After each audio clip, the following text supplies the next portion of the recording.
یہ ایک بہت بڑی قربانی ہے جی، اور جیسا کہ آپ کو پتہ ہے کہ یہ بلوچستان کے اندر جو صورتحال ہے وہ ایک نیچرل کلیمٹی کی وجہ سے بہت خراب ہے، اور آرمی چیف کی انسٹرکشن پہ پچھلے کافی دنوں سے جو 12 کور ہے، یعنی جو ہماری سادرن کمانڈ ہے جس کو جنرل سرفراز کمانڈ کرتے تھے، وہ پوری طرح سے ڈپلائیڈ ہے، موبلائز ہو چکی ہے، اور ریسکیو ریلیف اور جو اس کا تھرڈ فیز ابھی ہوگا، جب یہ فیز تھوڑا سا آگے جاتا ہے ریہیبلیٹیشن، تو اس میں بھی ظاہر ہے وہ حصہ لیں گے.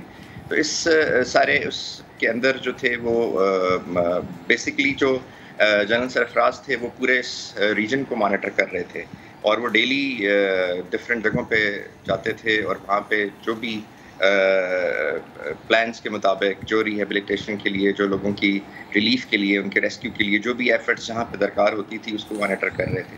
جی اب دیکھنے کی بات یہ ہے، دیکھیں کہ ایکچولی آرمی کی جو ایفرٹ تھیں وہ دو سیکٹرز میں تو بہت زیادہ تھیں اور امیجیٹ تھیں.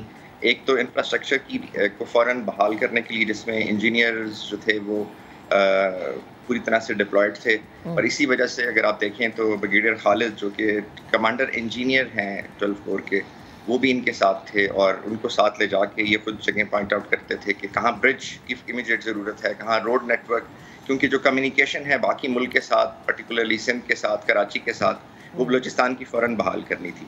جی اس طرح جو کوسٹ گارڈ کے کمانڈر تھے جنرل امجد، جو جنرل بن چکے تھے لیکن ابھی رینک نہیں لگایا تھا، وہ بھی ان کے ساتھ تھے، اور وہ یہ سارا کچھ ایک بہت کمپریہنسو طریقے سے یہ مانیٹر کر رہے تھے. اگر آپ اس کلیمٹی کو دیکھیں تو یہ کلیمٹی بہت ہی ان یوزول ہے ان اے وے کہ بلوچستان کے اندر جو ہے وہ اس کے جو بلوچستان جو ہے وہ 3 جگہوں پہ حصوں میں ڈیوائیڈڈ ہے.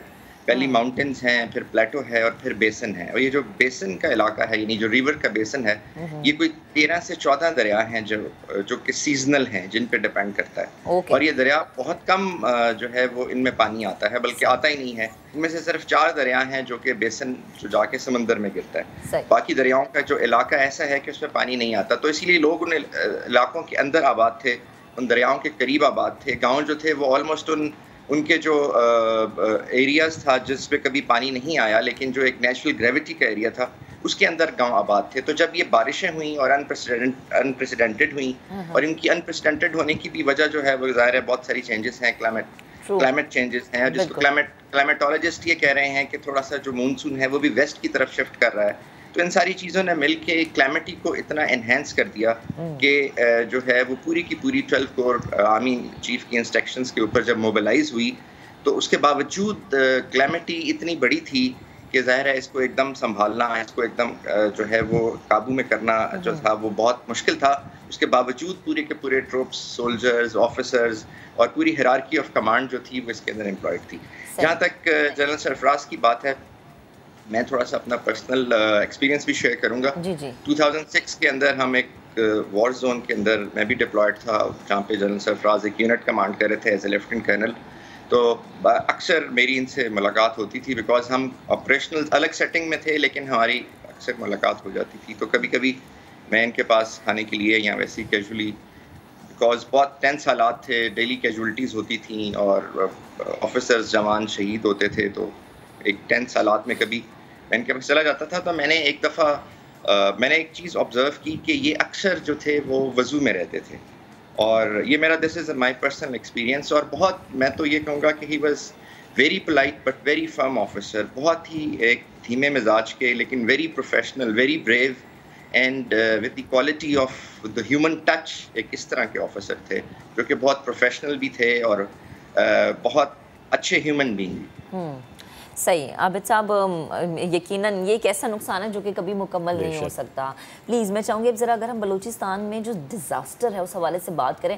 ہم ہر سال دیکھتے ہیں کہ فلڈ کا ہوتا ہے وہاں پر الرٹ، بارشوں کے حوالے سے بات کی جاتی ہے، لیکن وہ کام ہوتا نہیں ہے جو کام ہونا چاہیے. ڈیولپمنٹ ورک میں ہمیں اتنی ہرڈلز کیوں نظر آتی ہے؟ بلوچستان رقبے کے حوالے سے ہمارا سب سے بڑا صوبہ ہے، وہاں کی ترقی بھی ایک سوالیہ نشان بن چکا ہے.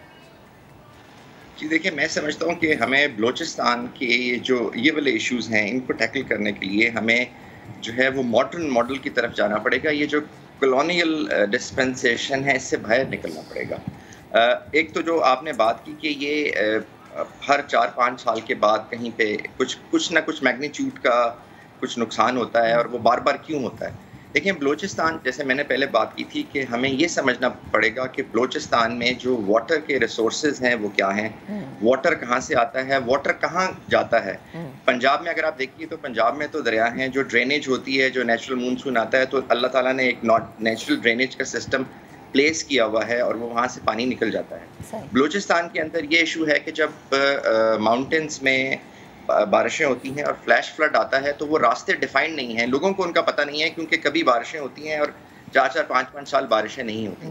سو ان چیزوں کو جیسے میں بات کر رہا تھا کہ کچھ بہت سارے 7 سے زیادہ ایسے دریا ہیں جو کہ ایکچولی دریا نہیں ہیں، لیکن بہت بارشوں کے بعد جب ایک لمٹ کراس کرتی ہے رین فال کی تو وہ پھر دریا بنتے ہیں اور وہ پیٹر آؤٹ ہوتے ہیں انٹرنل بیسن کے اندر، انٹرنل پلیٹو کے اندر.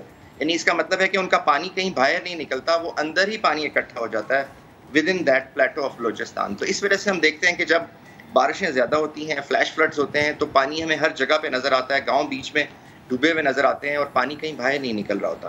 دوسرا جو ایشو بلوچستان کا ہے وہ یہ دیکھنے کی بات ہے کہ بلوچستان جو ہے وہ اگر آپ دیکھیں تو out of 30 and more districts, اس کے جو 21 ڈسٹرکٹس ہیں وہ بلوچی اسپیکنگ لوگوں کے ہیں، اور 9 ڈسٹرکٹس جو ہیں وہ پشتون اسپیکنگ ہیں، اور 2 زونز جو ہیں جیسے کوئٹہ کا زون ہے اور سبی کا زون ہے، یہ ہوموجینیس لوگوں پہ بیسڈ کرتا ہے، جس میں پنجابی بھی ہیں، جس میں اور بھی ایتھنک الائنمنٹ کے لوگ ہیں. تو اگر آپ یہ دیکھیے، اور یہ بلوچستان از دی اونلی پروونس جس